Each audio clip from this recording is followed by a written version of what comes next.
मसीह के साथ एक होना,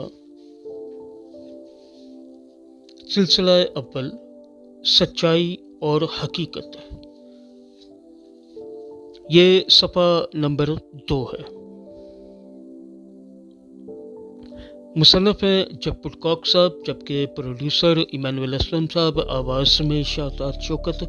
और यहाँ पर हम देख रहे हैं सफ़ा नंबर 2 यानी तारुफ, पेज नंबर 2, तारुफ, इंट्रोडक्शन।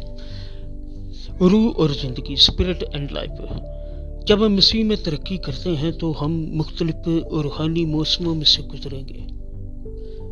इन मौसमों में खुदा ज़िंदगी और फितरत के मुख्तलिफ पहलुओं की तरफ हमारी रहनुमाई करते हुए हमारे अंदर काम करेगा। जब खुदा हम में काम कर रहा होता है तो अगर हम उस वक़्त रूह के साथ ठहरे हुए हैं तो फिर हमें उस काम पर नज़र रखने की ज़रूरत है। जो कुछ खुदा कर रहा होता है, कोई बात नहीं, कोई चीज़ कितनी भी अच्छी हो, अगर वो खुदा के वक्त के मुताबिक नहीं तो वो परेशान कुन हो सकती है। इसमें जो असबाब शामिल हैं वो सिर्फ उसी सूरत में फ़ायदा मंद होंगे अगर खुदा मौसर तौर पर उनमें काम कर रहा है तो।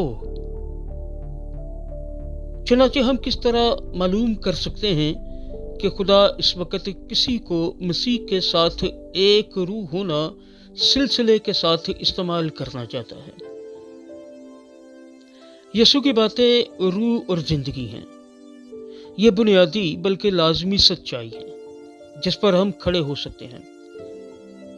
अगर खुदा का रूह किसी तरह से काम कर रहा है तो हम उसमें ज़िंदगी और आज़ादी का एक एहसास होगा।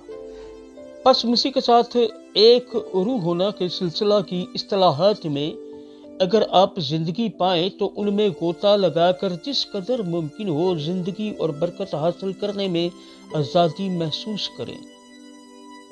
ताहम अगर मुताला खुश्क और बेजान महसूस हो, अगर समझ में ना आए, पढ़ने में मुशक्क़त तलब हो, या साफ बात ये कि अगर इसका बहाव आपके लिए ना हो तो गालिबन ये मुताला का मुनासिब वक्त नहीं। बस आप छोड़ दें, किताबों को अलमारी में रख दें, बाद में उस वक़्त उसको छुएं जब आपको इनमें ज़िंदगी का एहसास मिले। शायद उस वक़्त खुदा आपके अंदर कोई और काम कर रहा हो। बस खुदा के उस काम के लिए खुदा का तालिब हो जो वो अब कर रहा है। अगर वो मसीह के साथ एक रूह होना के सिलसिला को इसलिए इस्तेमाल करना चाहता है कि आपको अपने नज़दीक खींच ले तो फिर वो आपको मुनासिब वक्त पर इनकी तरफ वापस लाएगा। साफ सी बात है कि वहां जाएं जहां जिंदगी है। मसीह के साथ एक होना, सिलसिला अव्वल, सच्चाई और हकीकत। मुसन्निफ़ हैं जब पुटकॉक, इमानुएल असलम का प्रोड्यूसर, आवाज़ में शादात शौकत। और ये है सफ़ा नंबर 2।